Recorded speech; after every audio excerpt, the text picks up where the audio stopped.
Welcome to the virtual Stab Comedy Theater. It's time for the Suzette Veneti Show.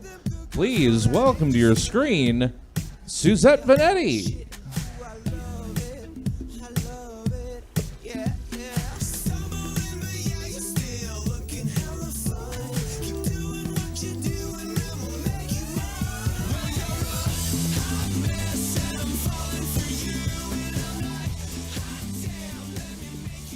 Hey everybody watching, it's 5:03. It's the Suzette Veneti Show. Everything is right in the world.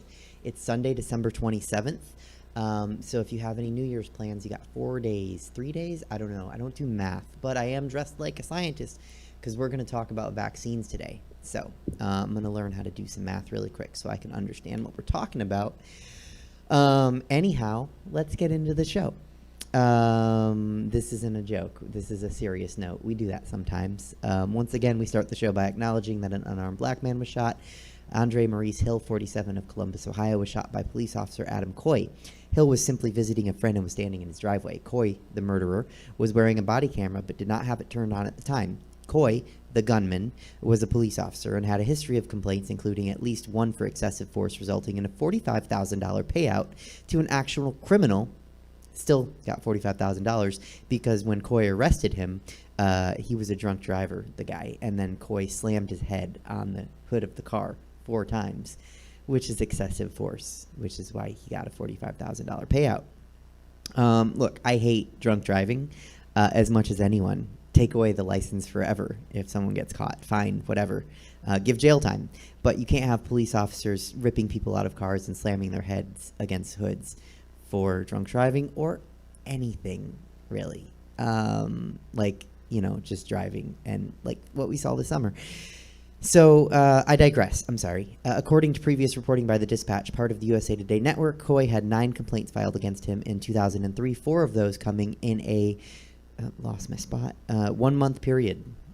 It's a lot. Coy received written counseling. The Dispatch reported at the time, maybe, this is just a thought, but maybe if an officer has that many complaints, maybe they don't really like their community. I don't know. Maybe that apple is rotten, so like toss it out before the whole orchard looks rotten. Because if you just leave that rotten apple in, it just makes everyone, a lot of complaints going back 20 years. Should have seen this coming. So, also, this is hot off the presses. From USA Today, the Nashville bomber has been identified as Anthony Quinn Warner, 63 years old. I don't know anything about that. Not a joke. But here we go into the monologue with actual, I'm going to attempt jokes now. On Tuesday, Antonio Murdoch, 31, and Brianna Greco, 23, of Florida, of course, opened the emergency exit door on their Atlanta-bound Delta flight while it was taxiing for takeoff at LaGuardia Airport. Murdoch and Greco, both, of course, from Florida, were arrested and charged with 2nd and 3rd degree misdemeanors. When asked why they did it, they said, "We don't know. We're from Florida." So it seemed right. All over the state and country, what exactly counts as outdoors and indoors is a hot button issue. Eating indoors is forbidden. Eating outdoors was okay. But then people started building structures that looked like indoors but was outdoors and calling it outdoors. But we all knew it was indoors. And now there's a lockdown in Sacramento where we are, and no one can eat indoors at restaurants, and they're only open for takeout and delivery. No one knows what the answer is, and my heart goes out to all the restaurant and bar owners and employees. Also, in solidarity, I've changed my dating profile to only open for takeout and delivery. No indoors. It's been reported that there was a ton of sexual tension between John Travolta and Olivia Newton-John on the set of Grease when it filmed 42 years ago. When asked if there was sexual tension, Travolta simply said, "Yes." When asked to elaborate, he said, "I will not tell you more, tell you more." This just says stimulus checks, question mark? There's no joke. That's the joke. What's happening with them? In a follow-up joke to a previous episode, Tony La Russa, White Sox manager, was found guilty of drunk driving and sentenced to a very famous rich white person sentence of 1 day, which a judge agreed to allow La Russa to serve at home via home confinement. 1 day at home. He got jail time. 1 day in his house. He also got fined $1,383 and will have to do 20 hours of community service. So this racist drunk driving piece of shit got to spend his 1 day jail term at home. Fuck out of here. He should be fired. Staying in sports, coming from my hometown, Pittsburgh, Steelers wide receiver Juju Smith-Schuster has said he will stop dancing on the team's logos after it has become a distraction for his team, and now that journalists are asking his teammates and coaches about the dancing. So Smith-Schuster said he's done. So that means Juju will not hora on the logo. Christine Smythe, the journalist who fell in love with Martin Shkreli while covering the famous Farmer Bros court case, said that perhaps she was charmed by a master manipulator in Shkreli. That's because master manipulator is what they called his unlimited Viagra prescription. In local news, the Moderna vaccine has arrived in Sacramento as of Tuesday, and it agrees. Dating in Sacramento is the worst. An online petition to stop the opening of a church by a whites-only religious organization in the Minnesota town of Murdoch has obtained more than 120,000 signatures as of Wednesday. That's to stop the church from happening. The religious group seeking to have a white-only church said they just wanted to have a religious environment where they could eat their raisin-filled potato salad in peace and free from judgment under a ripped white Jesus statue. JK. They're super racist. Good job, Murdoch, Minnesota, for stopping that once you got 120,000 signatures that you needed, apparently, to stop it. Back to local news, in the city of Sacramento, will be closing 6 miles of roadways to cars to promote more walking and bike riding. I guess that's just news. I didn't write a joke, sorry. Keeping it local, a CHP arrest was made. Oh, and related, a CHP arrest was made as the news reported a, quote, woman was clocked driving 125 miles per hour in a 65 mile per hour zone. And she was 20 years old, and her car was impounded. I'm just excited that they think I look 20 years old. Taylor Swift lost her spot on a famous Nashville mural called Legends Corner. An image of Brad Paisley will replace the image of Swift, who was one of 14 legends alongside Reba McEntire, Willie Nelson, and Dolly Parton. No one is angrier than Paisley, though. All they did was put his face and hat on top of her body, and now the artist and Paisley, the artist Tim Davis and Brad Paisley, have bad blood. That's it. That's all I got. So let's get to the show. We're going to go with one of my favorite people, one of my favorite follows. I always ask him what the tea is, and he always serves it piping hot. So, peers and queers, join me in welcoming to the show Clifton Ellison. Oh, Suzette, honey. Yes. What the journey. What the journey it has been. It hasn't it? So, 2 weeks ago, I had all intentions of coming on. Then I had that wonderful Popeye sandwich, and the Popeye sandwich just fucked me up. Tell me about it. Girl, it was bad. And then last week, I made the smart decision because, my anxiety was a little off the hook. And I was like, okay, I want to calm down before I do the show, mellow out and everything like that. And I don't know why I put so much pressure on myself because this is supposed to be fun. You're not supposed to be so overhyped. So I go to the little dispenser and I get some of these. I don't know if you can see these, but these are little sour string gummies. And, usually I'm new to the edible game. So I'm used to my pieces being like, 3 G's a piece, which is fine. So my dumbass, I thought that these were 3 G's a piece. They're 10. So really quick, I learned how to do math since I started the show. So you were doing 3 times the amount you thought you were doing. Yes. Okay. So I had 2 pieces of that, so that would be 20 G's. And I was like, okay, I'm going to come on to the show, I'm going to talk my shit, and then I'm going to go to sleep. Girl, I couldn't even take off my tank top. I couldn't even put it back on. I booted up the computer, and then I saw myself because for the people that can't see, we're all in like a Zoom waiting room where we can see each other, but you can only see who we're talking to. Mm-hmm. But I saw everybody, and then I saw me kind of like, and I just saw that, and I was like, oh, no, I'm throwing up, I'm out. And I don't know why I said that.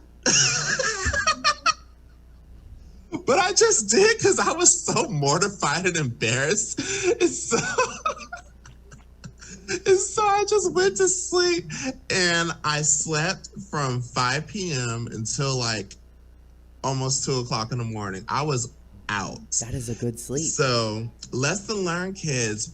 Read the instructions, read the fine print, because yeah, it may taste like Sour Patch Kids, but girl, that shit, boom. But I woke up, I was ready and refreshed for work the next day. I was off, chill and calm. This lady cussed me out, and this is how I knew I was still kind of high. She cussed me out, and it took everything in me not to laugh. She was so mad about something so trivial, and I was just, and then she was like, "Oh, do you find this fucking funny?" And I was like, "Ma'am, it's gonna be Christmas," and that's all I said. And then she calmed down, thank God. But it was definitely an experience last Sunday. And poor Suzette, I felt so bad for you because I know you thought I died or something like that. Oh, I was just worried about you, and like because. Look, I can drink. Everyone knows I can drink. But edibles, just like it's the only time in my life I stop talking, which says something to me that like if nothing else makes me stop talking, but edibles do. I don't know what that's about, and I don't like that place. But I wanted to tell you, this is a good chance for me to ask you. There's a comedy show, and right now it's not happening, of course, because no live shows are happening. But there's a guy in Southern California. We've talked about him once on the show. His name's Billy Anderson, and he has a show called The Gateway Show, where the comics do their set. They do it for they do it like a 5-10 minute set, and then the next hour is a different show in the venue. They get really, really stoned with usually weed or shrooms or something. And then they come back an hour later and they try to do another set. That sounds like a recipe for a mess. I feel like you would want to see that show, especially if I was doing it, because I feel like I would just stare at the audience. I don't know if that'd be good or not, but... See, I don't know why whenever I'm high like that, I feel like I'm 13 again and I'm trying to hide it from my parents. And that's how I felt last week. Because I woke up and I was like, wait, why am I hiding in my room? It's not me. I'm not the mama. Is it Chelsea? No. Was it Chelsea's stern gaze that you were weary of? No, Chelsea would probably be congratulating me, but Yeah. No one can see the Zoom, but she's dancing and pointing at the camera. So yeah, she would. No, it's that I grew up in a Christian household shame, Well, welcome to life outside of it. I mean, I know you've been here for a while, but I'm glad you're here. I'm glad you're still not in that household. Oh yes, definitely. The celebrity has been kind of dry lately. I can't really think of anybody that's really been cutting up or anybody really worth talking about. Oh, congratulations to the Christmas Queen. Mariah got her #1 again. She deserves it. The girls talk shit, but she's like, hey, I still got the money every year. Every year you play my song. So you may talk about my vocals, you may talk about my weight, but every year you are playing my song. So I'm not even mad at her for that. I've been really binging a lot of Real Housewives. I've been watching Salt Lake City, which has been just a hot ass mess. Mary Cosby's on there with her step grandfather husband. I don't. And it's just the fact that you're the only black girl on the cast and you married to your step grandfather, girl. Why you got to be the one? Let the white girls do that shit. We don't do that shit. We don't do that shit. Could you imagine someone like a white lady in, I don't know, North Montana, watching the show, and she's never met a black person, and she's like, oh, that's what they do. Yeah, they married their step grandfathers because their grandmother pushed them together before she died. What the hell? It's the right kind of mess. And then Potomac is ending tonight, which I'm about to get to after this, the reunion. And there was this big old fight long story short, this girl was talking shit. Her name was Candace. She kept talking shit the whole season on Twitter and everything like that. And so she told another girl, Monique, she said, what you gonna do? Drag me, Monique, drag me. She got dragged. Shouldn't have been talking shit. But you know how they do on these shows. They're all like, I can't believe I got my ass beat on national television. Girl, you asked her to get dragged. Like, I don't understand it. Like, if you talk shit, you ask somebody to hit you, then they hit you, and then you want to cry and play victim. Where'd they do that at? That happens a lot in life, though, right? Because they've never been hit. Like, if someone's been hit, they're not going to say, hit me, hit me. Once you've been hit, you know it's real. It could happen. Yeah. And I will say shout out to her wig stylist, because that wig stayed stuck on her head, and it was just all shifted and everything like that though, but it was stuck on her head, because wigs, they get a mind of their own, and sometimes they just want to evacuate the building. But no, her wig was stuck on the head after that ass beating though, which in my opinion she rightfully deserved.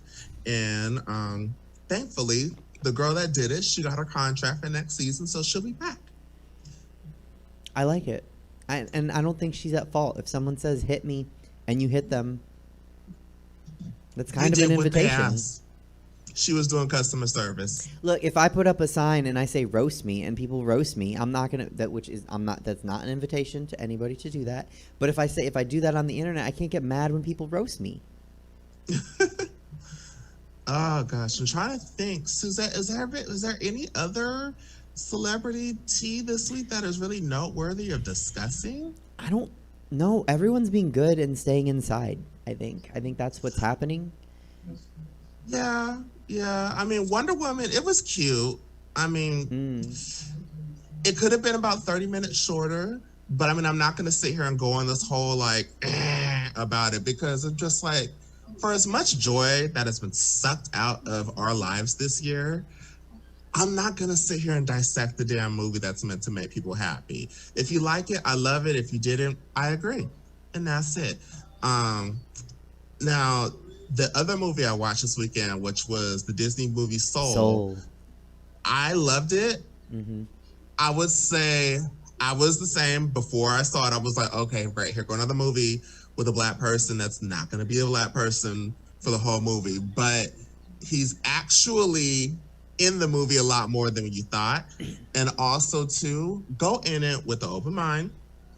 Just go in it just with no expectations, because Disney and Pixar always have a way of grabbing you from the heartstrings, grabbing your emotions like this. And that one right there, this one hit a spot. Especially for us 30-somethings, I feel like 30 and 40-somethings, I feel like this one really hit a spot. And especially when you do like something in the arts or anything like that, it really hit a spot. To me. I know Chelsea's making that face, so I can't wait to hear what she got to say. She didn't like it, but I liked it. I liked it too. I watched it last night and I liked it. I am not black. I mean, it's not the song of the South. Right. But I read that they were originally, his character was going to be a scientist, and they were like, no, let's make him a musician. And then he was a rock musician. They were like, let's make him a jazz musician. So I feel like we won't talk about it much more because people get all upset with spoilers. But we can come back like in a week or two and talk about it, because I thought it was I went into it with no expectations. Just like, let me see what this is. I didn't even know who was in the voice cast until It was Jamie Foxx. I just realized that this morning. No, I saw that because I pulled it up on Disney Plus, and it told me who, Jamie Foxx and Tina Fey. And I was like, all right, cool. All right, let me see what this is. And I was pleasantly surprised. So. Yeah. Now I want to hear what Miss Chelsea has to say about it, because, baby, her facial expressions when I was talking, I was like, oop, oop. But I love you, Chelsea. that could be something. I mean, that's something that Jesse would have to want to do. But like a Chelsea reaction cam when you're talking. I think that would be amazing. Your reactions are everything. Aren't they? They're the best. You should see them when I'm performing. They're classic, Lord. man. Okay, cool. Well, that's a good transition. Anything else, or should we just get to No, Chelsea? I'm just ready for Outside to open back up again so I can come back to the brunch and watch you twirl. I'm working on stuff.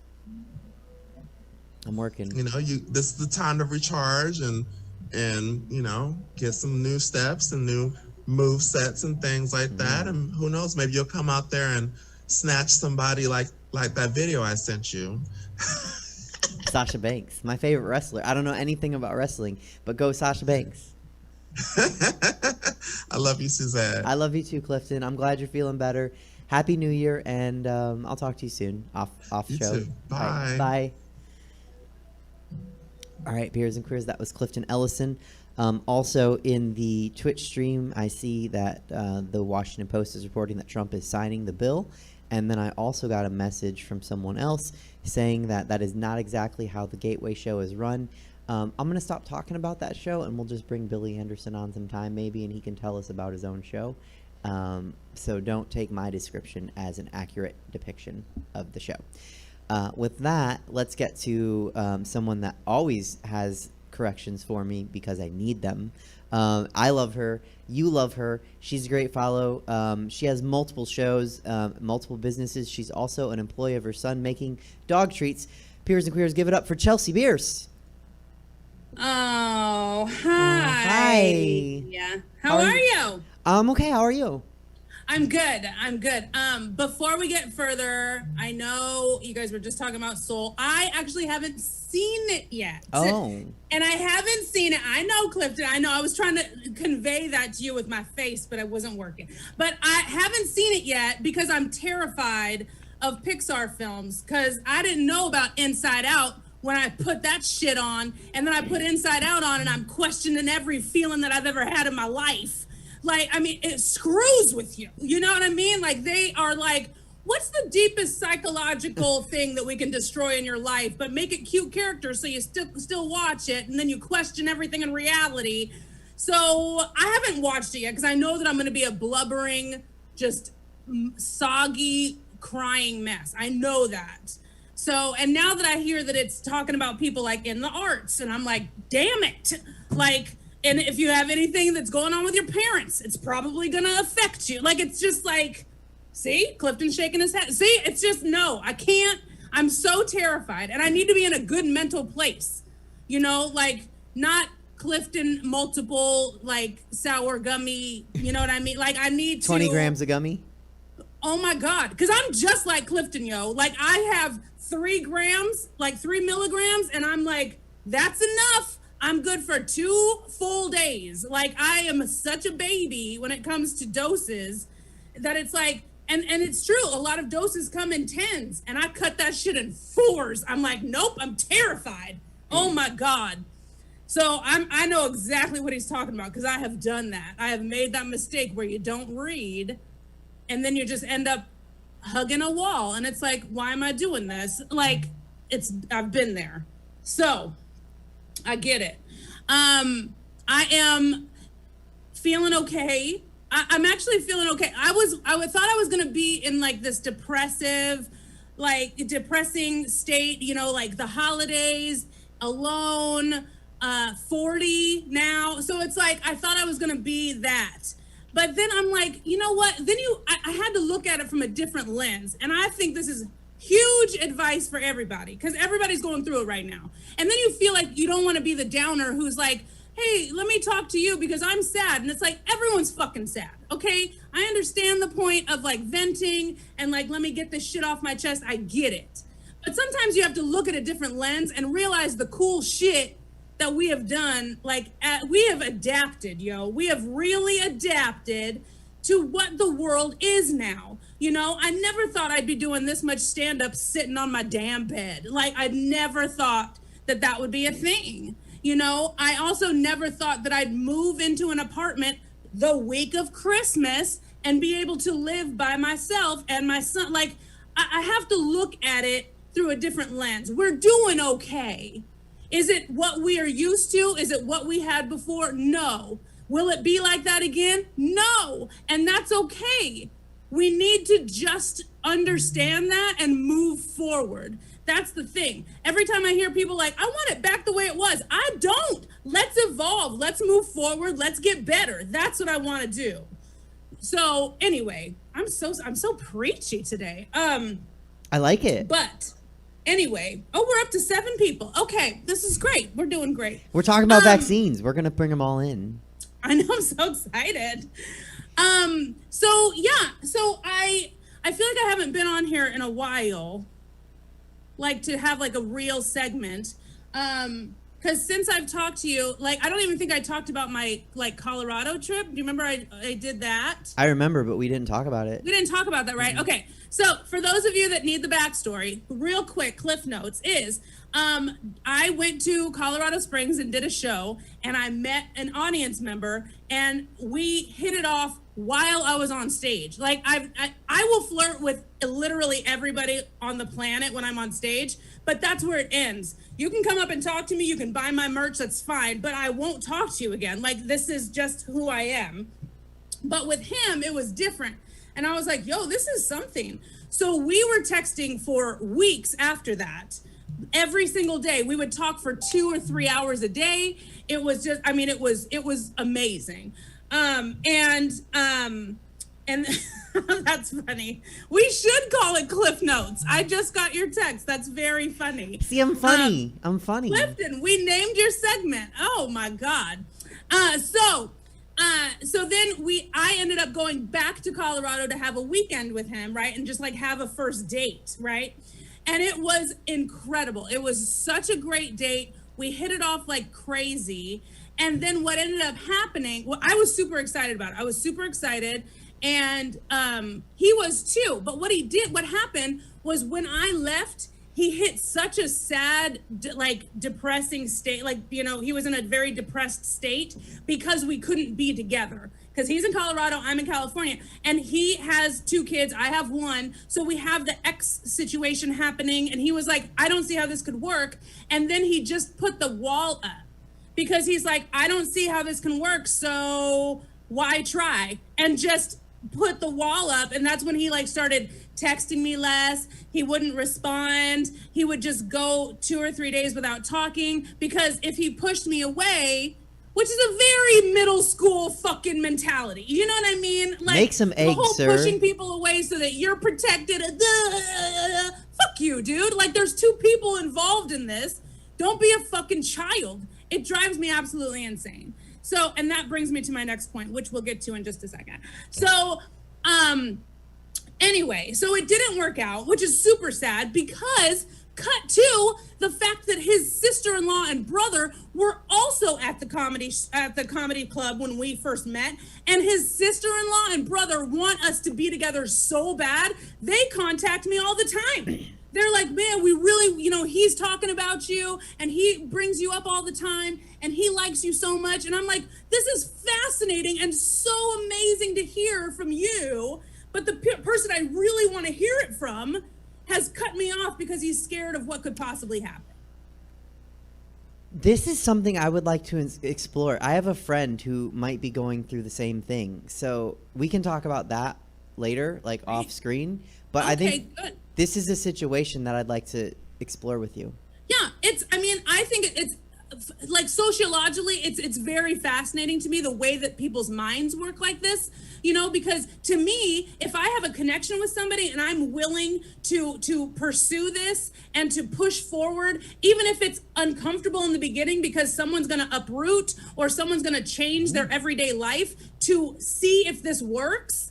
That's the thing. Any relationship you get into is going to be a level of gambling. There is going to be that level of unknown. You have to just take the plunge and eventually have some trust and faith in how your heart is feeling. If you lead completely with your head and you can't logically see how this shit's gonna play out, you're never gonna, that's not how this whole thing works. You're doomed from the beginning. You know what I mean? Mm-hmm. You have to have an element of make-believe, like of childlike wonder. Huh? I said you have to hold on to that like element of like, I don't know, a leap of faith, like from the Spider-Verse. Right. Oh, the leap of faith thing. Yes, exactly. And to be completely honest, it wasn't that long. You know, we talked for, I think it was maybe 2 months. But here's the thing. This was the very first person that I opened my heart to after my physically abusive engagement broke off. So the fact that I opened up my heart and I gave him this, and I was willing to try and push forward, and then I was just being shoved in the fucking gutter. It's heartbreaking to know that I was trying that hard. And there's at some point you're not pushing for the relationship to strive. At some point you're just forcing someone to be in something they don't want to be in, and that's when it's not okay. See? I got Clifton on my back. See, we need to start a podcast. So anyway, that's where we're at with the thing. So cut to, I'm still incredibly single. If any of the 7 people watching, I put my red lipstick on today. Happy New Year, motherfuckers. But the other thing that I brought up was that I wanted to talk about was just how important open communication is. Like, and that's in any relationship you have, whether it's platonic or friendship or, you know, sibling, parents, romantic, any relationship you have, the communication thing I feel like is failing right now. And I don't know if it's because we can't see each other face to face, if everyone's tired of talking to a fucking screen. I don't know. But it feels like communication between human beings is just plummeting greatly. And I don't fucking get it. You know, I feel like now, since we have all this time to reflect and be like with ourselves and like, you know, see what's going on internally, we should be able to talk to another human being about what's really affecting us or what's affecting us collectively in the relationship that we're in with them.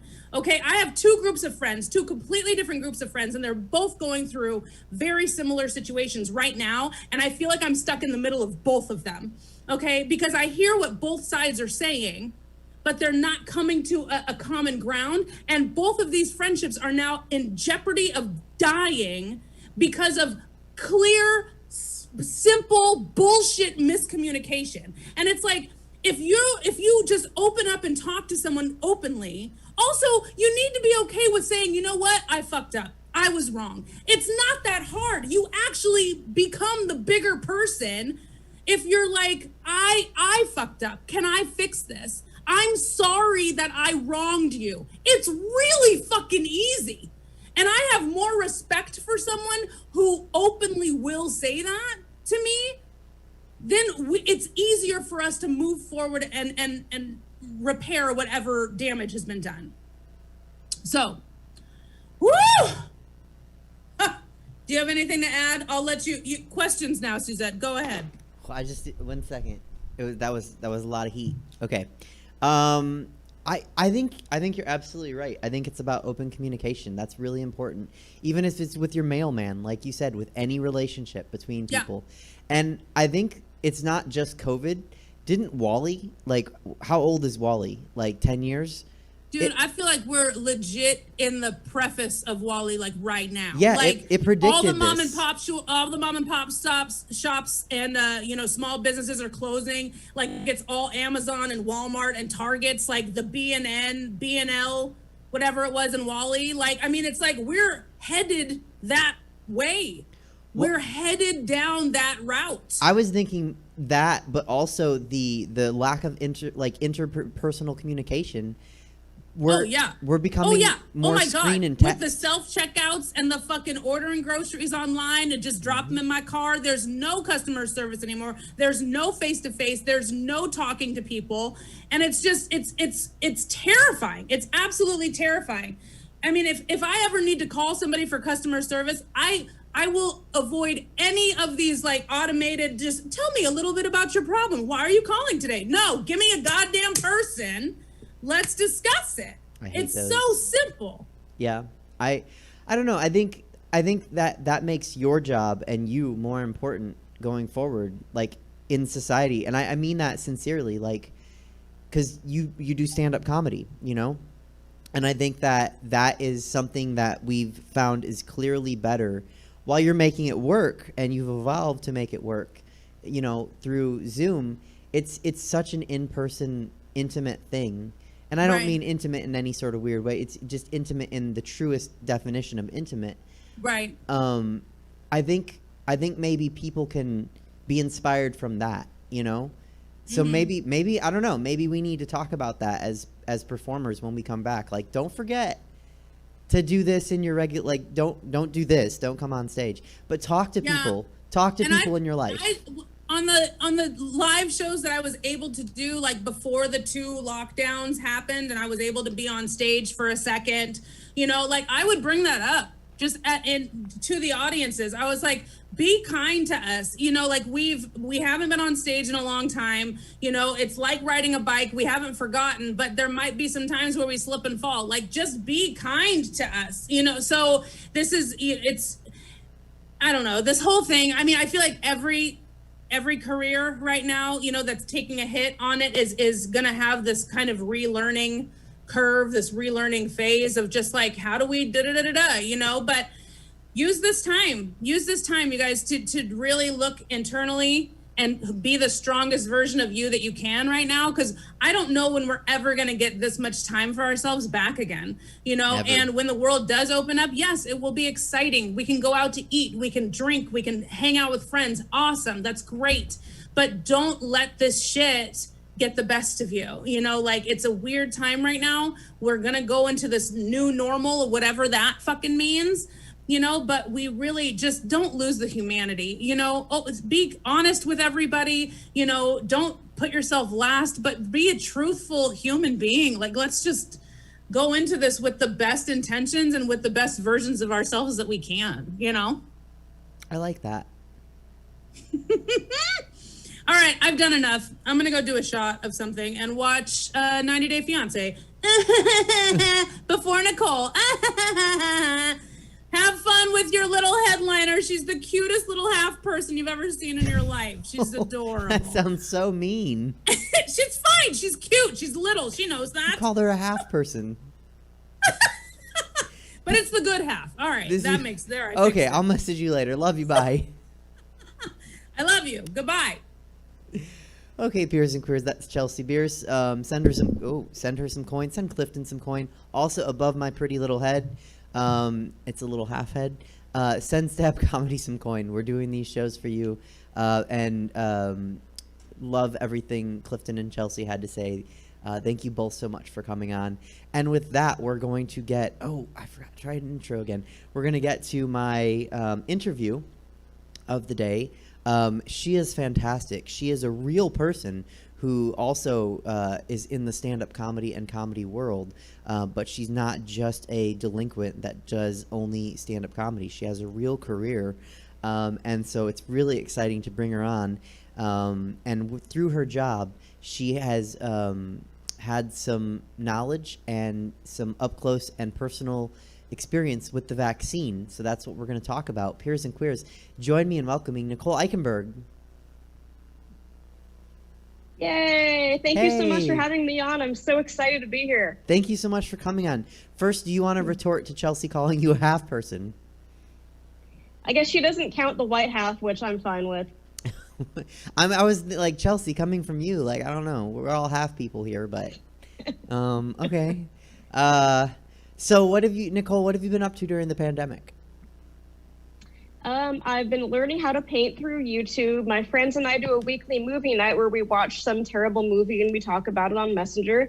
And I bought a saxophone and I'm trying to learn how to play it.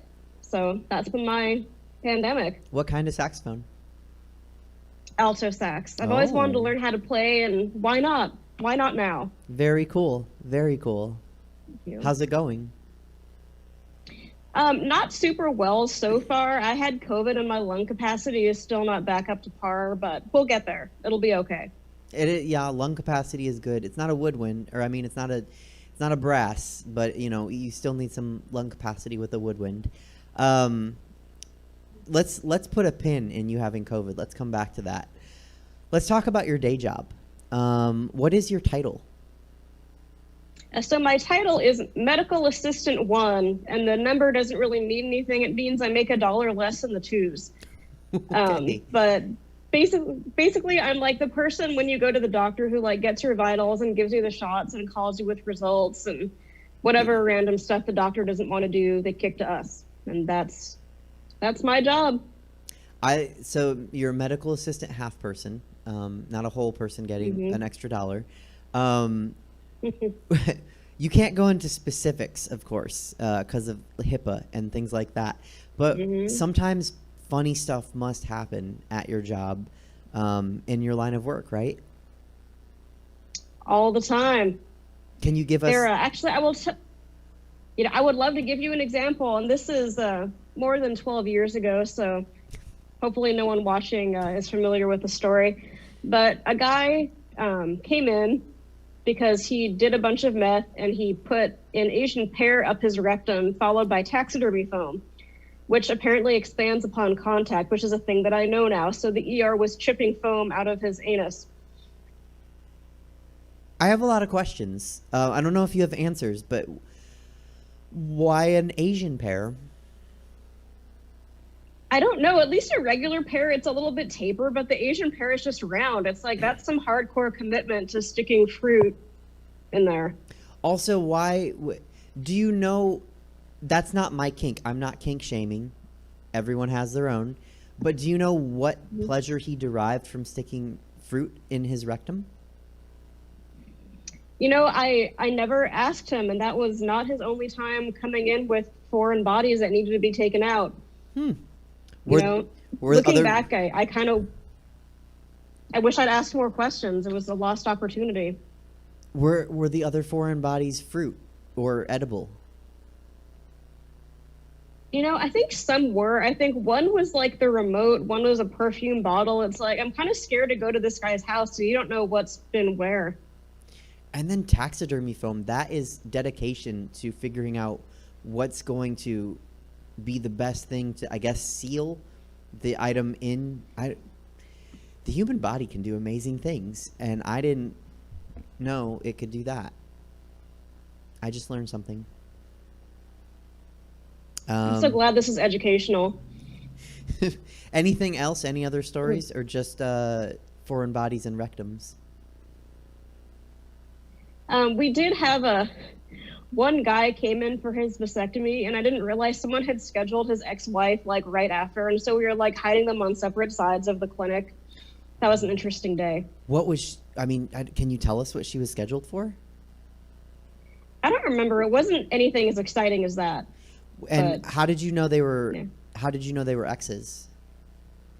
Oh, they. I've been working for the company I work for a super long time because they had been married when they first started coming in, and then they separated, got divorced, and he got a new wife, and then she was there with the baby too. So it was a whole hot raggedy mess. Remind me later. I have something interesting to tell you about this thing, and I always forget, so you'll have to remind me. Okay. So this year has been different, of course, because there's been a global pandemic. How has this year been different for you specifically as a medical assistant, half person? Well, I've still been going to work every day. I'm glad I don't work at home because I don't want these people at my house.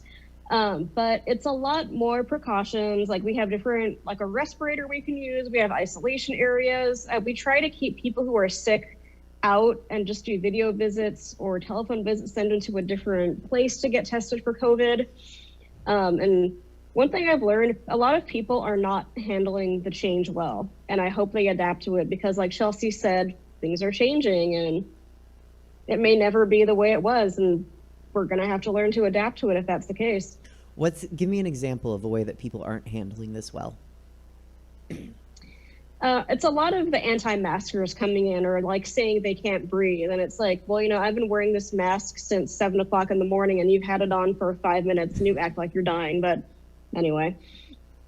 Right. They're not from the Midwest where you wear a scarf around your face. Obviously not. Well, I'm glad that you're handling it well. Have you encountered many patients with COVID-19? Yes, I've encountered a couple. One actually back in June came in to get tested for COVID and coughed directly in my face when she took her mask off, so that was super fun. And so a lot of it's boomers, which doesn't surprise me as much as maybe it should. Was she aware that she took her mask off and coughed in her face? Like, did she apologize, or was she oblivious? No, just oblivious. I'm not even sure some people know that we're human beings. Oh, the medical It is what it medical is. assistants and doctors and Yeah. yeah.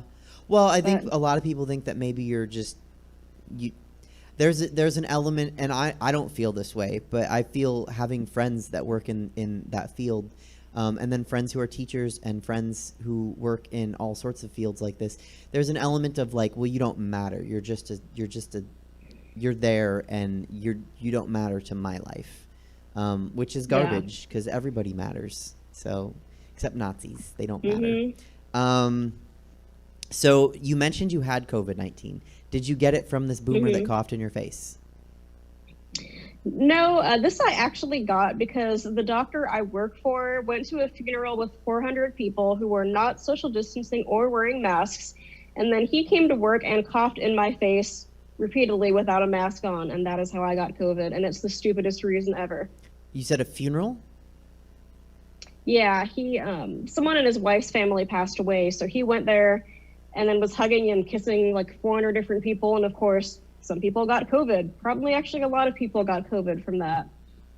And so then I got COVID too.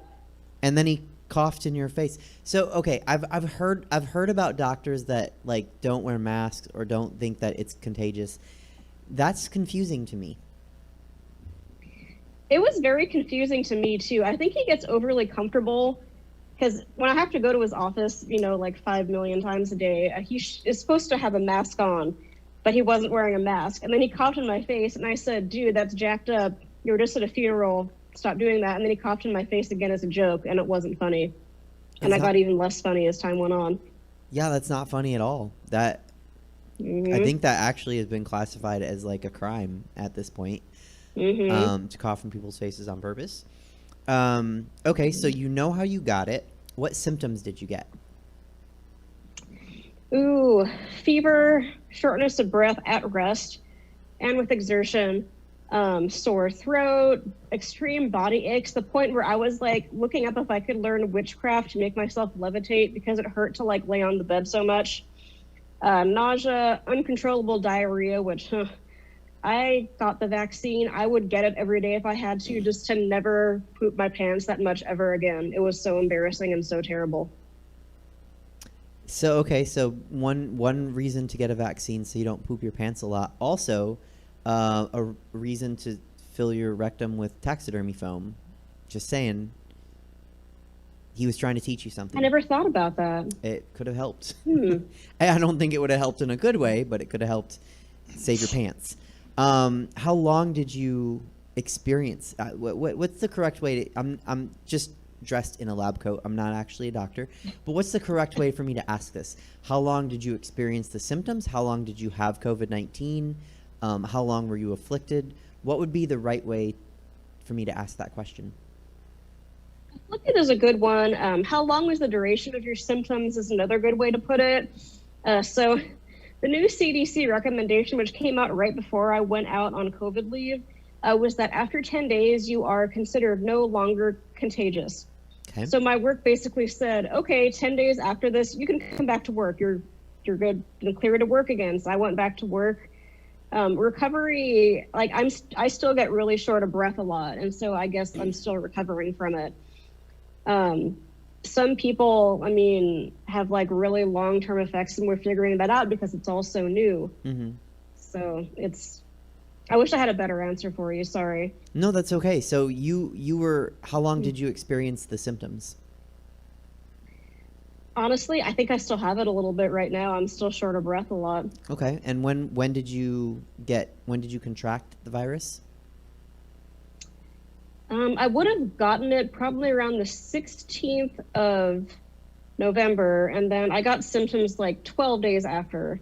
So Okay. like late November, around like right after Thanksgiving, I started to get it, and then I went back to work like early to mid-December, and yeah. Okay. So Still puffing and puffing. the time frame is you got it like maybe the 16th of November, which was a Monday, because I know what everyday Sunday is. And then even though you can go back to work in 10 days, because you're not, what's the word? Help me out. I'm forgetting it. Contagious? Thank you. You're not contagious. You still aren't. You still aren't feeling better. So you work for obviously in a medical field. Do they not understand that maybe you're not healthy enough to come back to, even though you're not symptomatic? Well, you're symptomatic. You're not contagious. Like maybe you're not ready to come back to work and go through the vigors of your job. They said I could go see my doctor and get more time off. Honestly, I was getting kind of bored at that point, and thankfully, like, work wasn't too rigorous the next week, so I kind of just got to, like, do a lot of desk work and chill. But the funny thing is, too, when Employee Health asked me, where they're trying to figure out, like, when I first started having symptoms, they're like, well, how long were you, like, tired and then having body aches? And it's like, every damn day, because that's what being an adult is. I was going to say, since I turned 35. Yeah. Yeah. Okay. So you're still recovering, and we don't. Some people, it seems, are asymptomatic, but they have it. Some people get respiratorily afflicted. Some people get cardiovascularly afflicted. There's COVID toes, which means something different than how I use COVID toes. Do you have any advice for anyone that thinks they might have it or thinks they might be exposed to it? My biggest thing that I can say, if you think you have COVID or you've been exposed, please self-isolate. Don't pass it on to other people. I mean, it is true that like 99% of people recover, but I mean, you don't know who is immunocompromised. You don't know like who's going to go visit their sick grandparent and take care of them. That would be my biggest piece of advice is please stop spreading this to other people. Dear God. And get tested. You know, you can get tested and that will help you be informed. There's also an app. I'm a little bit worried about the app personally. I don't know if you have any feelings, but like the contract tracing app, I feel like it's just going to incite panic within me because it's going to be like, oh, you've been near someone with COVID. And then I'll be like, I don't know how it's possible not to at this point. Yeah, I mean, I turned it on just because I was curious, like from an academic standpoint of how it works, but again, like working in healthcare, probably be like, hey, you were exposed to somebody with COVID. It's like, great, so it's a Tuesday. But I need to research that more and get back to you on that, to be honest. I haven't looked into it a whole bunch. Well, and it also relies on people saying that they have COVID and self-reporting, which I've heard a lot of people out there don't want to tell people when they have it, or like I've referenced people like taking flights even though they knew they had it, and it's like, what are people doing?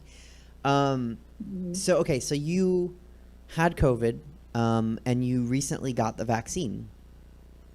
Okay, cool. Let's talk about vaccines. All right. So I'm a tier 1 healthcare worker, so I was in one of the first groups to get the vaccine. It was super awesome. Like I went down to the medical center, you know, there's RNs that are watching you. There's 2 LVNs who are watching you while you're getting the vaccine. I got the Pfizer one, which is new technology. It's messenger RNA, mRNA, which basically integrates into your cells and teaches it how to make proteins that start the immune response, which is what leads to the antibodies, which give you immunity. It's the first vaccine licensed for use, I believe, of this type. So it's really exciting to be a part of history and be one of the first groups to get it. So super psyched about that. Okay, so I'm going to go back and clarify a couple things. So tier 1 medical tier 1 is the best. So this is not like how you're a medical assistant 1 and you get less money than medical assistant 2. Tier 1 is a higher tier than tier 2 in this case, right?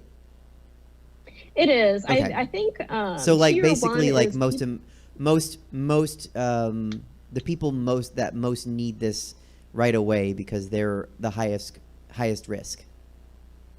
Yeah, it's like people in the ER in the hospitals and people who do patient care in outpatient clinics. I believe tier 2 is support staff who do admin stuff, and I think tier 3 is research and other people who aren't so much like involved in patient care. Oh, like bench scientists. Don't quote me on that. Yeah. Sure. That kind of thing. The people who make the vaccines. Okay. So, and then you said when you go down to get the vaccine, so it's given underground, or is that just, am I reading into that too much, or is it just on a different floor? Oh, it was actually on the ground floor. It was actually super hard to find because I don't work in the hospital. I work in one of the satellite clinics in a different city. So basically I got lost in what was like a very basementy area of the ER, and finally I found it. So yes, it is a little bit like underground. And also I think because my work is north of where it is, we just always say we're like going down to the med center. I see. Okay. So that was just colloquial. Okay. So, and then you said LVNs and RNs are watching you. So I know RNs are registered nurses, right? Yeah, LVNs are licensed vocational nurses. They are like in the hierarchy of nursing stuff. It's like there's the nursing assistants, the CNAs, LVNs, who do a lot of like IVs and injections in clinical and hospital stuff. And then the registered nurses, who most people know. And then there's like nurse practitioners and advanced practice nurses too. But I'm going off on tangents now. Sorry. That's okay. Forgive me for being ignorant on this. But as a medical assistant, I would have thought that was because you said you give results and you call patients. So that's not actually being a nurse. That's being a nurse is It's not. What's the main difference? The nurses, well, the system where I work too, it's a little bit wackier because the medical assistants don't work in the hospital. We just do outpatient. And in our hospital too, they actually don't even have LVNs in the hospital. It's all RNs doing everything. Okay. So in most of them, there's like LVNs doing like a little of the lower level stuff than RNs, and then CNAs do like the lower level stuff below that. And then the medical assistants aren't involved in the hospital side at all. Like we're just doing outpatient type stuff. Got it. Okay. So you went down and they had different tiers of nurses watching and administering the vaccine. I've read that it has to be really, really cold when it's shipped. Is it really, really cold when it's administered? I couldn't tell, but I also have neuropathy, so I might not be the best source of information on that part. And what is neuropathy? Oh, I get like random numbness and like tingling in random places. So I don't know. It's a hot, raggedy mess. I don't know what I'm feeling. That's also part of being an adult, I think. Okay. That's true. So you got the vaccine. Did it hurt? It did, and it was pretty sore. I'd say it was about as sore as like when you get the tetanus shot. And other than that, I just had like general body aches and like a headache. I was not pooping my pants, so still way better than COVID. So I can definitely say having COVID versus getting the vaccine, get the vaccine. It's much, much easier on you. How long? Oh, it's 2 doses too. How long were you sore and symptomatic from the vaccine? Not that long. I got the shot at 8 a.m. Saturday morning, and I was back to work Monday morning at 7. Okay. And those are times that I don't exist in the morning. You said it's 2 doses. How long apart are the doses? So the Pfizer ones, it's exactly 3 weeks apart. So I'm getting my second dose on January 9th, and the Moderna one is exactly 28 days apart. Oh. So just if you get your vaccine, pay attention to which kind you get and when they tell you to come back, because that is very important right now. I wonder, do you happen to know why the difference in time between the 2 vaccines? I would have to research and get back to you on that. Probably relating to the different, maybe the efficacy of how they made it and the different, immune responses. But yeah, definitely I will research that more, and then whether I'll get back to you or just for my own education, it'll be good to read up on that. Sure. And anyone can do this. We're just kind of starting the conversation here. So you said you had the Pfizer vaccine, and it's new, the technology, because it's using mRNA, which is messenger RNA, and so it's teaching the cells things. What happens to the mRNA once the message is passed along? So I'm going to go a little bit back to go into like DNA and RNA. So DNA is double-stranded. The purpose of it is to store and transcribe information to make more cells or do whatnot with it. The RNA is is only single-stranded, and basically it just codes amino acids which make proteins. So the mRNA gets into your body and it's making these proteins. And as I said before, it's stimulating the immune response, leading to antibodies. And I don't know, I'm nerdy and I like this kind of stuff. Like, I like being a part of, of new things and trying it. And I hope, if you're afraid, that's okay. And you can ask questions, but definitely, I don't know. I don't want to get into bashing anti-vaxxers, so I'll shut up. No, that's okay. I'll say even as an educated person, I like to think I'm educated. I don't know a lot about the science of it all. So when there's so many people saying that it's bad, that it's bad, that it's bad, that it's dangerous, it starts to kind of weigh on your conscience a little bit, and you start to wonder, is it bad? But they're giving, I think a friend of mine pointed out, they're giving the vaccine to tier 1, and you just said, to tier 1 medical professionals. So they probably wouldn't be giving it to you guys if it was bad. I certainly hope not. And you do have to put a little bit of your trust into the science community too, because my degree is in microbiology, but it's like I've never done vaccine research. And so at a certain point, it's like you have to accept the primary sources and kind of know it's like what makes up a good sample size for research, and like, what makes up good science. And a big thing is primary sources, which basically it's like, okay, so we're the people doing research. Where things get kind of mucky is like I don't want to call out YouTube, but like YouTube videos with some random Yahoo with no background in science, like saying what he thinks it is. It's fine to have an opinion, but it's like, I wish it would be an educated opinion. Right. If that makes sense. Well, and I think that if we learned anything in 2020, it's that people either trust science or they don't, and that's kind of weird. Mm-hmm. I don't know why anyone doesn't trust it. Okay, so did I miss the answer? What happens? Because I know that's some people's concern. When the message from the mRNA gets to the DNA cell, what happens to that material that comes from the vaccine? Your body makes an immune response, and eventually it just flushes stuff out. It's like, so a lot of the way things work too, and like how things get out of your body, there's a lot of like proteins with receptors that are trained to latch onto things like antibodies, and then those eventually will get flushed out of your system. Like I'm not a cell biologist either, and I don't want to like get into it and like do like a hardcore science lesson that'll take us to like 9 p.m. But basically, once it's done what it needs to do, it's like your body will get foreign materials out. That's basically what it's designed to do, except an Asian pear up your rectum that you need to go to surgery for. Well, if you block the path out with taxidermy foam, it's not coming out. Yeah. So because that's one concern that I've read, is people are scared that the DNA is going to take the message from the mRNA and it's going to change it, like the DNA coding will change. So one concern that I've read is that you will take on the RNA and become a chimera.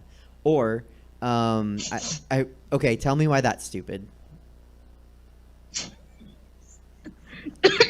So see, I still have a cough. Well, you're not coughing in anyone's face, so. Yes, just coughing at you digitally. So basically, like the entire purpose of the RNA. So I'm trying to think of a way I can make this make more sense if you don't have a background in like genetics and stuff. Basically, it does what it needs to do. It makes the proteins, and it doesn't stay there. Like it goes.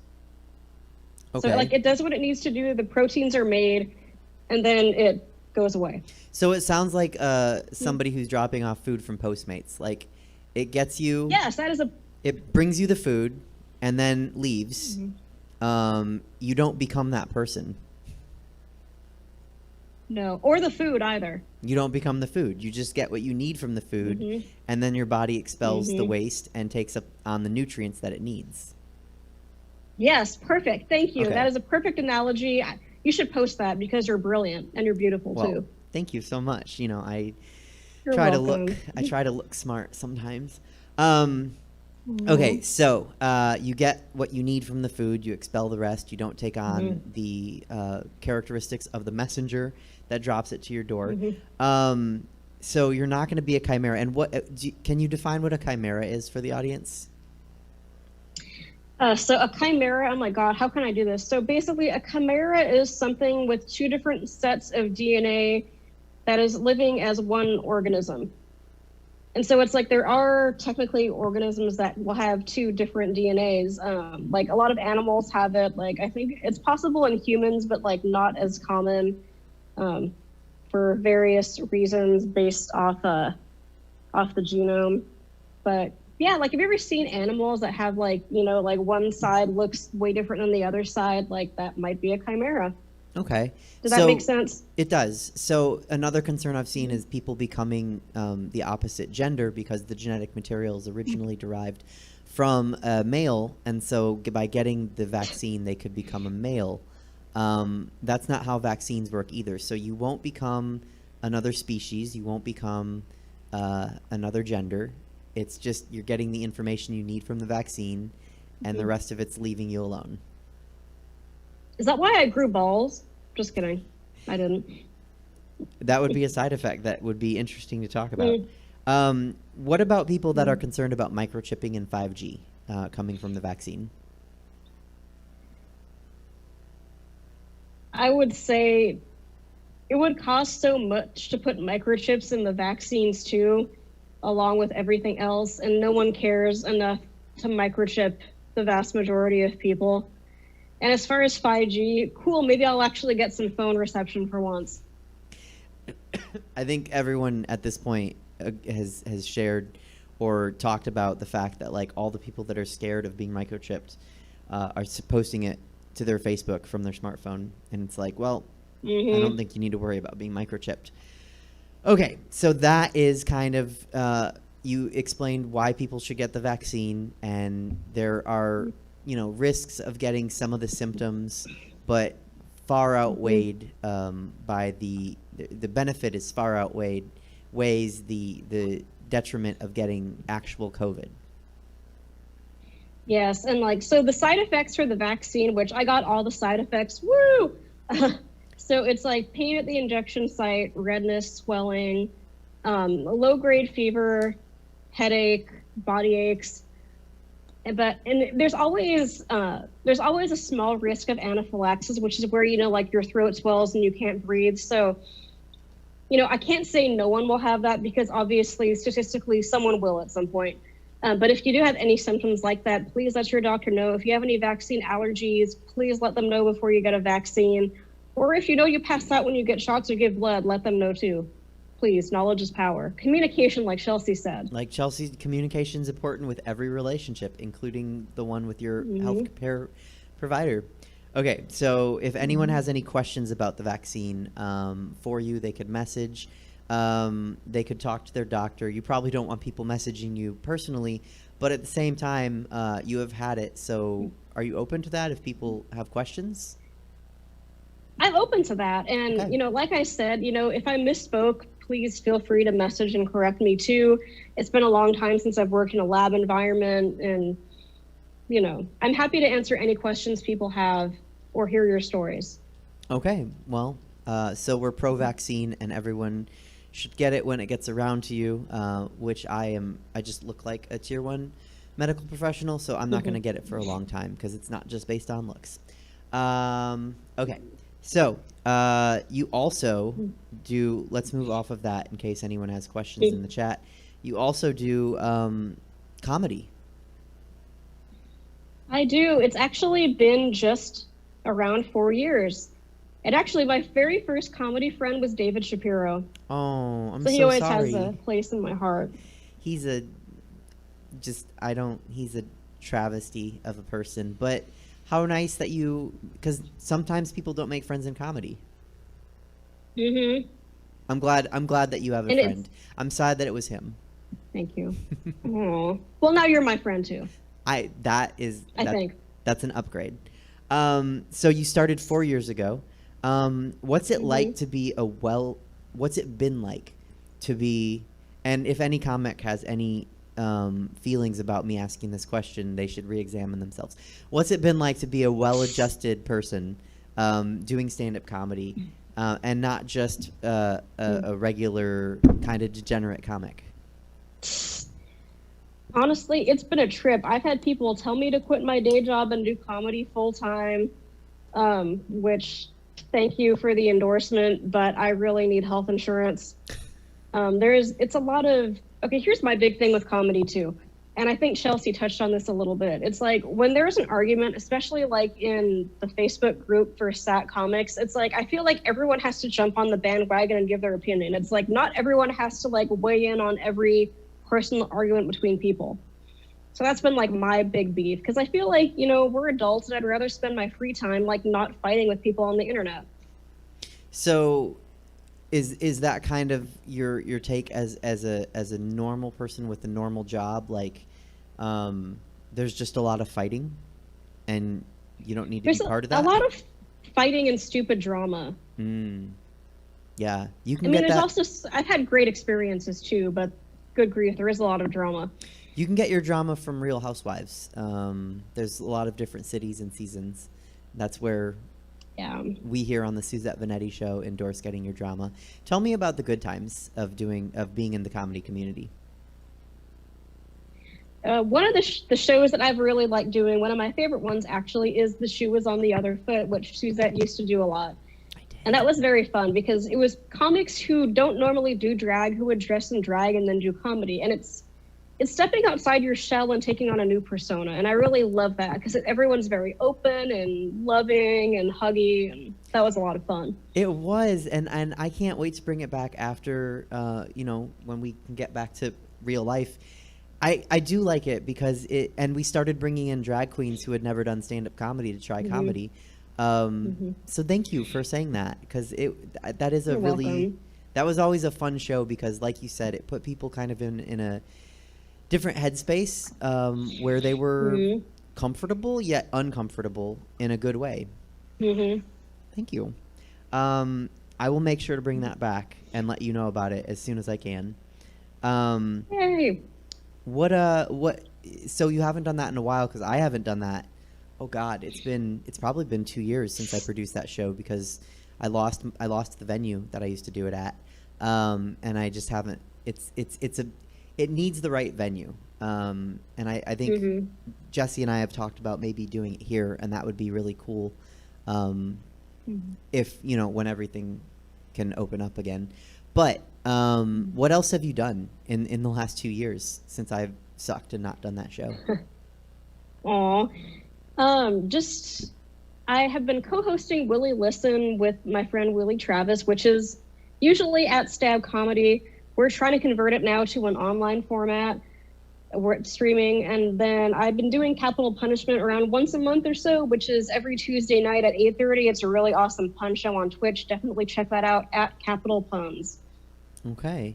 So that one is a pun show where different comics battle by making puns, and so it's like a pun battle. What is Willie Listen about?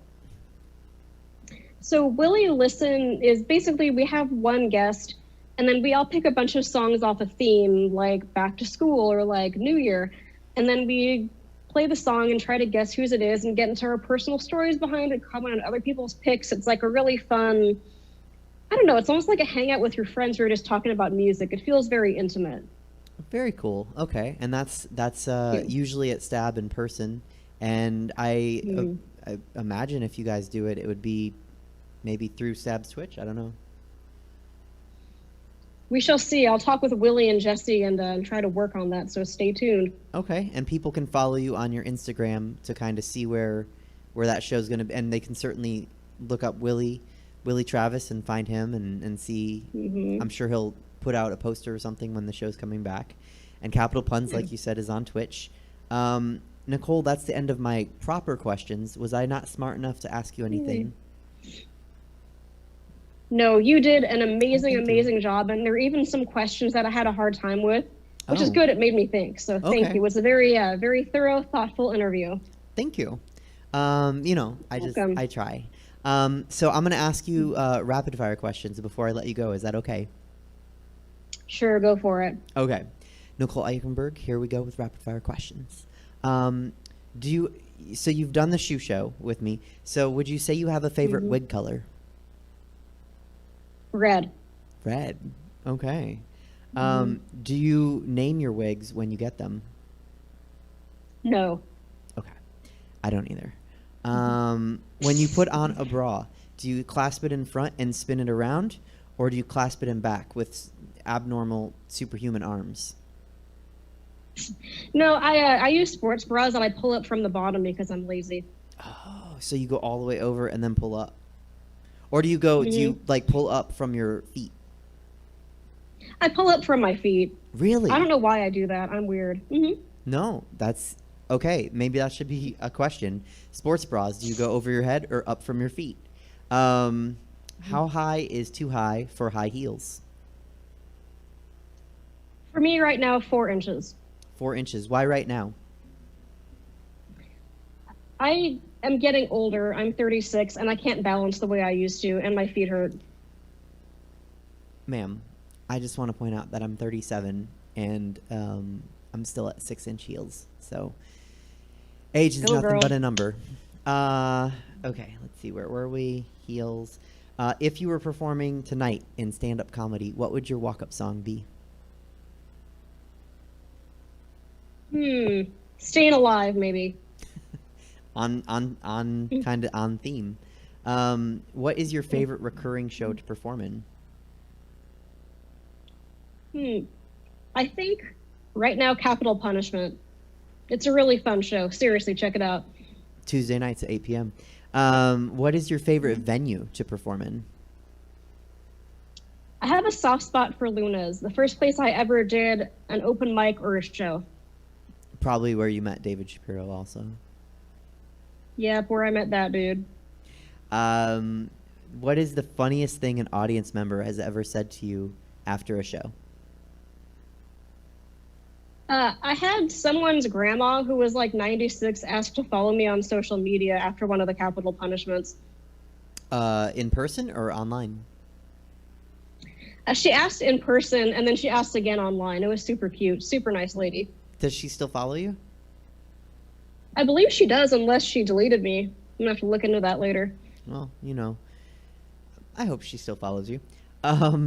Me too. Who is your favorite comedian? I think locally, Kyrie Shabazz. He is freaking hilarious, and every new bit he does is knocking it out of the park. It's a really good choice. One of my favorites, too. What is your favorite thing about the existence of brunch? Day drinking with your friends and making memories. Absolutely, day drinking. I'll have to get you to come to my brunch when it comes back to happening. Yay! Do you want to answer this question? Some people pass. You can pass on any of these. What's your favorite sexual position? It's been almost a year of celibacy, so I'm gonna pass. Right? Like you forget at some point. You're like, any of them? Yeah. I don't know. With a person? Do you cook or bake? Both, but I'm a better baker. Better baker. Why would you say that? I think because for me, baking is very exact and it's more like science, and I like that about it. Yes, that is also why, speaking of David Shapiro, we argue he's a cooker, I'm a baker, and I like that it's just follow the directions and be exact and make the precise recipe. And then you have whatever you made. If we're at the bar after a show and someone's buying us shots, what are we shooting? Tequila or whiskey? Ugh, what kind of tequila? What kind of whiskey? Okay, decent tequila and whiskey, though. I feel like we're at the point where we can't do, like, the bottom shelf plastic jug anymore. Yeah, that is an age thing. I would also it should be an everyone thing, but okay, so you don't care what kind of tequila or whiskey, just good tequila or whiskey. Okay, I'm gonna let you have my shot unless it's good whiskey, and then maybe I'll take it. If we're at the bar and someone's buying us drinks, what are we drinking? Something top shelf. Maybe like a really nice bottle of wine, or if they have Japanese whiskey, then Japanese whiskey, because that stuff's expensive. I like that you're open to, whatever is available, but you still have your parameters, to use the sciencey term. Okay, maybe the most important question, toilet paper, over or under? I used to not care, but definitely over now. Once I've had that uncontrollable diarrhea, it's so much easier to grab from the top. Okay, we talk about this sometimes. How did you not care? How were you apathetic to the toilet paper direction? I was young and stupid. I didn't know any better. So your ignorance had you not caring, and then when it became an issue because of 2020 and COVID, you cared, and it was to put it over. Okay, yes, that's the correct answer. Is over. The other answers are not correct. Who is your favorite drag queen? Suzette Veneti. Aww. Probably followed by Apple Adams. I love Apple to death. I met Apple at one of the Shoes on the Other Foot shows too, and she is incredible. Apple is incredible. She might be my favorite drag queen, and probably that's a better answer than me. So I will endorse that. I'll endorse both your answers as favorite comic Kyrie, favorite drag queen Apple. Do you have a favorite drag king? Ooh. I actually don't. There was one I really liked, but I forgot what his name was. Okay. So I'll get back to you on that. I'll recommend one, a local one for you. Justin Timbersnake. Ooh, I will check him out. Do. I think you'd like Justin. Do you think I'm pretty? I think you're gorgeous. Thank you. And then my last question for you is, when all of this is over and we go back to a new normal, an old normal, a normal norm, whatever we go to, whatever we settle on, and we can go back in person, what are you most looking forward to? Brunch and traveling. Yeah. Where are you going to go? I really want to go to the coast. I want to go back to Japan. I want to go to Hawaii. The sky is the limit. Well, not now, but in the future. Right. Be careful. We had Cheryl Anderson on the show a couple episodes ago, and she came back from Japan. And then for some reason, she explained why, but she came back. She flew into LAX. She drove to Sacramento, drove back to LA, and then drove back to Sacramento. And then she got what I'm assuming is global transient amnesia. Oh my God. Yeah. So just be careful on that re-entry after traveling, that you take it easy for like a day or two. Yeah. Must be those microchips or the 5G. You'll have good reception. And then we'll have to get you to a brunch. It'll be fun. And I'll have to do the shoe show when we can do shows again. Yay! Nicole, thank you for coming on the show. Well, thank you so much for having me. I had a blast, and I hope everyone else watching had fun too. I hope so too. People can look you up. They can find you on the Pun Show and Willie Listen, and in the future in a shoe show. And I'll see you and talk to you later. Oh, remind me to tell you a couple things. whatever I was going to tell you. I can't remember anymore. That's how it works. Okay. All right. Perfect. Sounds All right. good. Bye. Love you. Bye. Thanks, guys.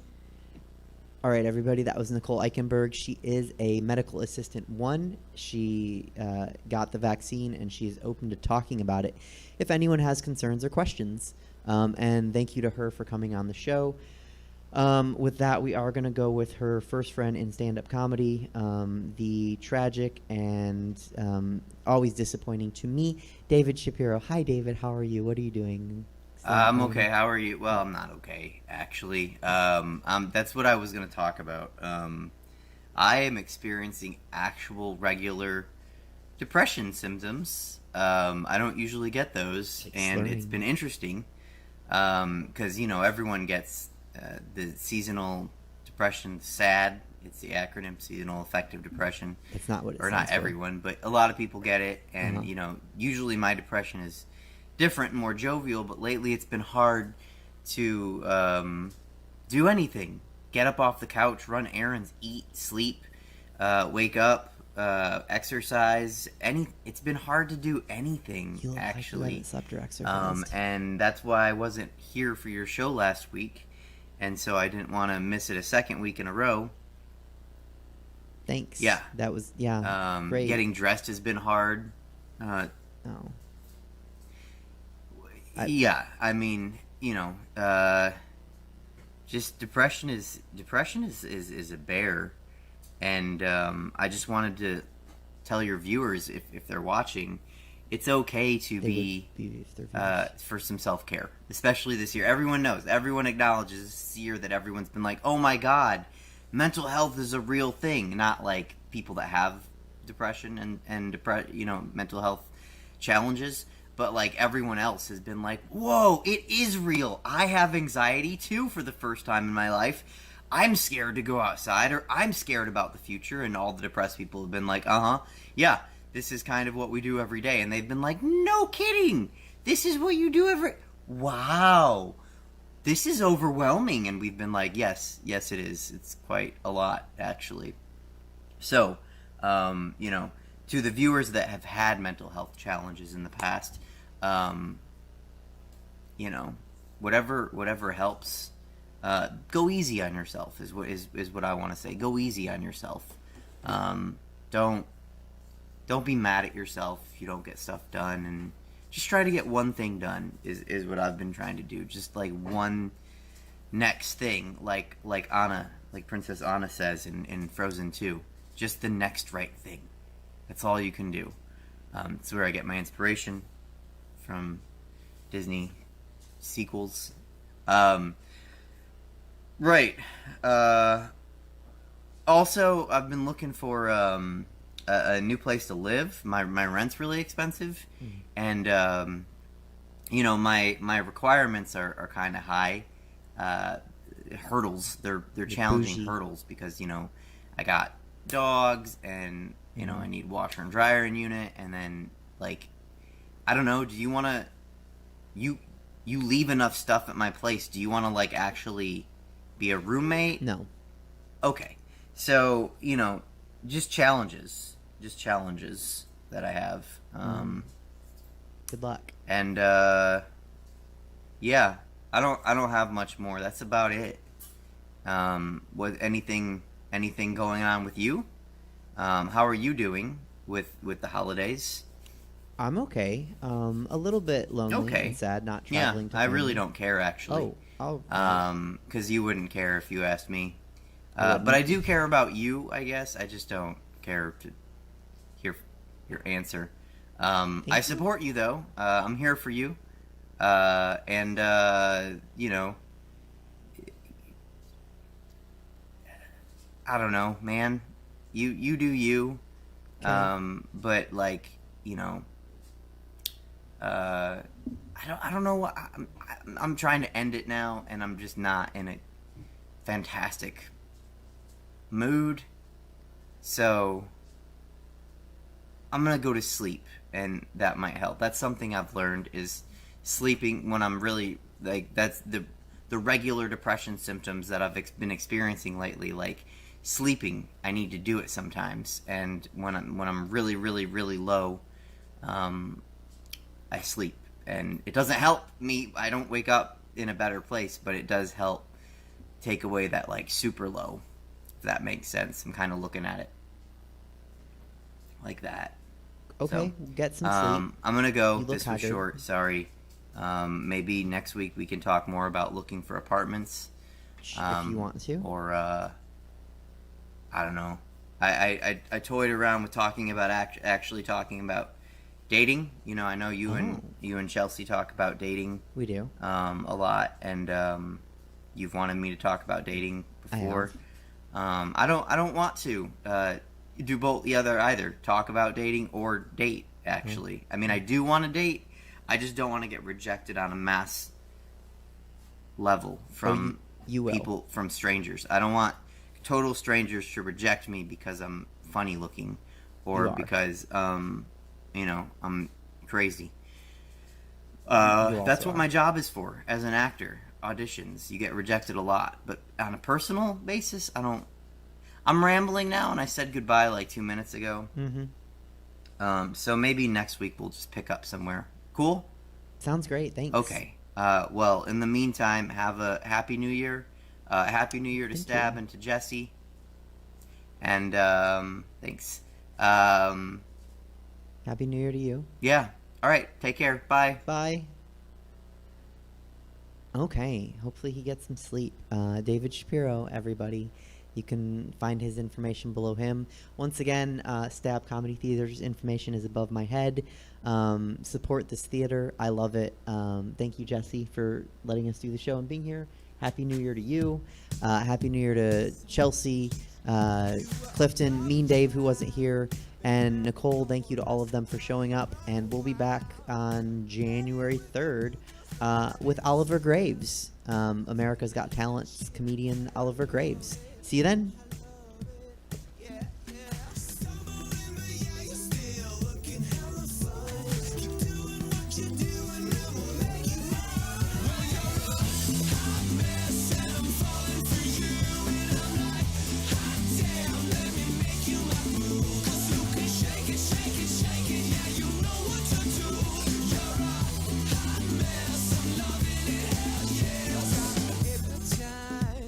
The city's your playground. I watch you take a bite.